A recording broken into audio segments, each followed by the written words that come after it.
Hey YouTube friends, Ben Ochart here. Thank you so much for tuning in. You know, when I take a trip, I always find a fish store. And just recently I went up to San Francisco, as some of you know, to visit my son. And sure enough, I stumbled across a fish store. So here's what happened. And you tell me in the comments below if you would buy fish in this store. And I'd like to know why you would, or why you wouldn't. I'd love to hear your comments below. Let's go ahead and get underway. Thanks for tuning in.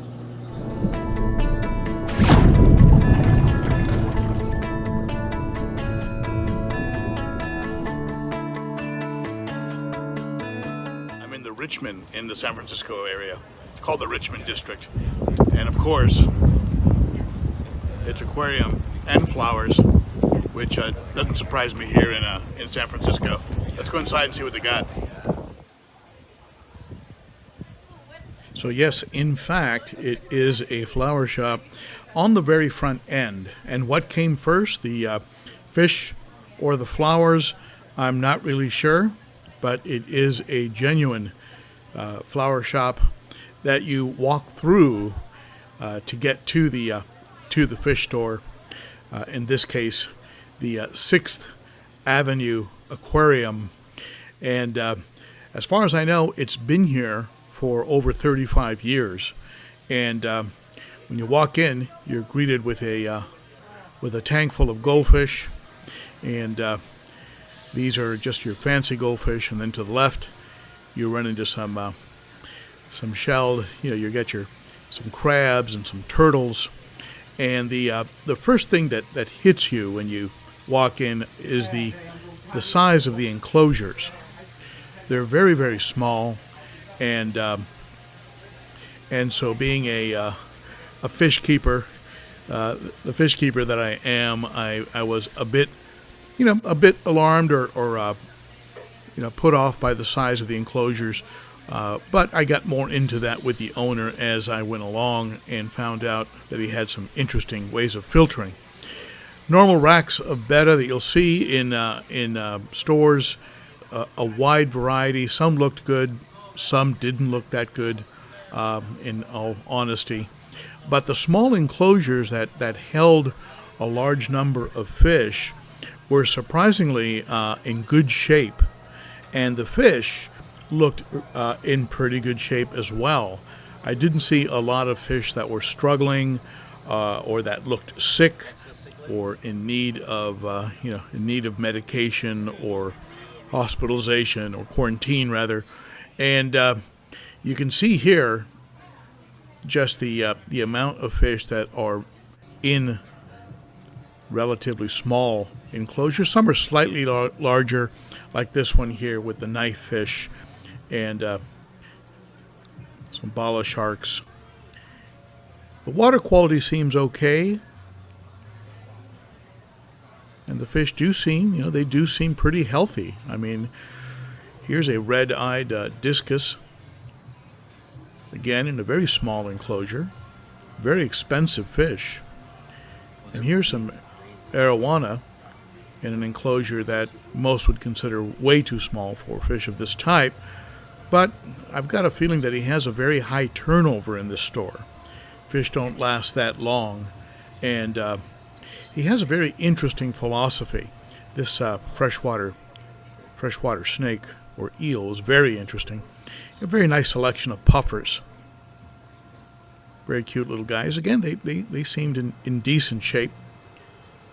Some flower horns. The red on this flower horn was very impressive.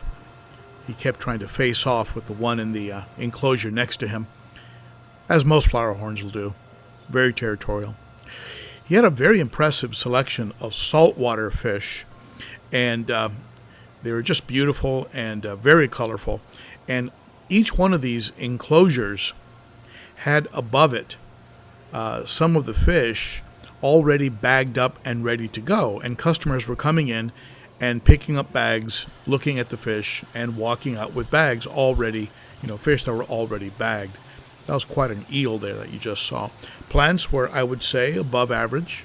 They were in good shape, good quality plants, and a large selection of supplies of all types, and from filtration to power heads to filter cartridges and food. And this was on the first floor of the shop. There is a second floor that I'll show you here in a second. You can see here just aisles and aisles of supplies. And again, the owner whom I spoke with had a bit of a self-serve sort of viewpoint. You pick up what you want. In some cases, maybe even grab your own fish and come up to the front. We'll take care of you. He had some discus here, some common discus for about $30. It's not bad. Protologus, a fish that eventually will need a very large enclosure. A catfish that was pretty cute.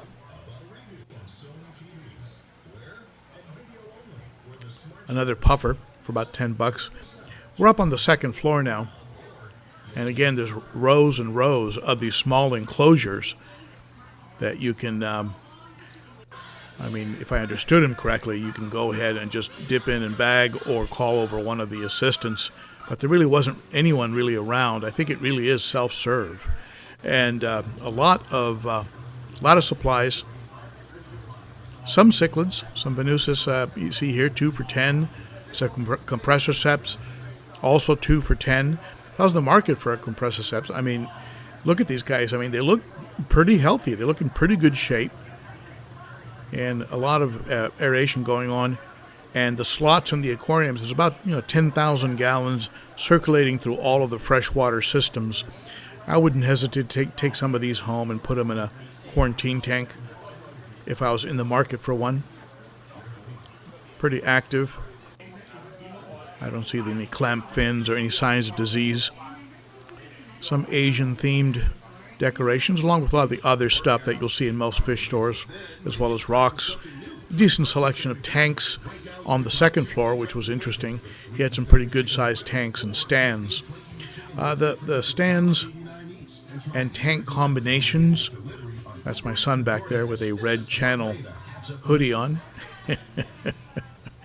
You can the tank and stand combinations seemed a little bit pricey, $139 for a 60-gallon, then $269 for the stand. So you're up around $350 with tax to walk out with that 60-gallon bare bones. Some bigger tanks on the second floor with some goldfish. Some of these fancy goldfish, which are pretty popular. Again, they all looked in pretty decent shape, and from what I understand, he said he has thousands of gallons that are continuously circulating through all the tanks. And of course, to give himself a little extra edge here, he had an altar with fresh offerings of fruit and food. I'm not familiar with what exact religion. So there you have it, 6th Avenue Aquarium and Flowers in the Richmond district in San Francisco. Quite an interesting place. I actually, personally, I enjoyed going through it and seeing the variety. Very interesting way of displaying fish. And would you buy fish there? Would you take them home? And I certainly would if I found one that was very interesting, and I would just certainly apply quarantine procedure and protocol. I'd keep that fish in quarantine for a month or more, and when he was in the clear, I would go ahead and add him to the show tank. But they've been in business a long time. They do have a tremendous amount of filtration and seem to be conscientious of what they're doing. And when I spoke to the owners, they were very friendly, answered all my questions, had no hesitation telling me about how they filter and how they're, in a lot of ways, a very self-serve sort of fish store, very unique kind of concept. And while you're there, you can pick up some flowers so that your wife doesn't get too upset when you come home with a bunch of fish. So, at any rate, comment, rate, and share below, and be sure to tune in on Saturday for the live stream. I have one coming up at Nolan's over in Santa Ana, and I'm going to be giving away some things this weekend, some plants from my friends at Elite Cichlids. I'm also going to be giving away a very nice coffee cup fitting for cichlids and coffees. Cichlid and coffee on Saturday. I'm going to be giving away one of the 2 cups that were sent to me from Trevor at the Wonder of Cichlids. Very nice coffee cups. Okay, So stay tuned, and thank you so much. And be sure to rate, comment, share, hit that bell if you haven't already. Be sure to subscribe. It tells me you like the content. That's it for me. Thank you so much.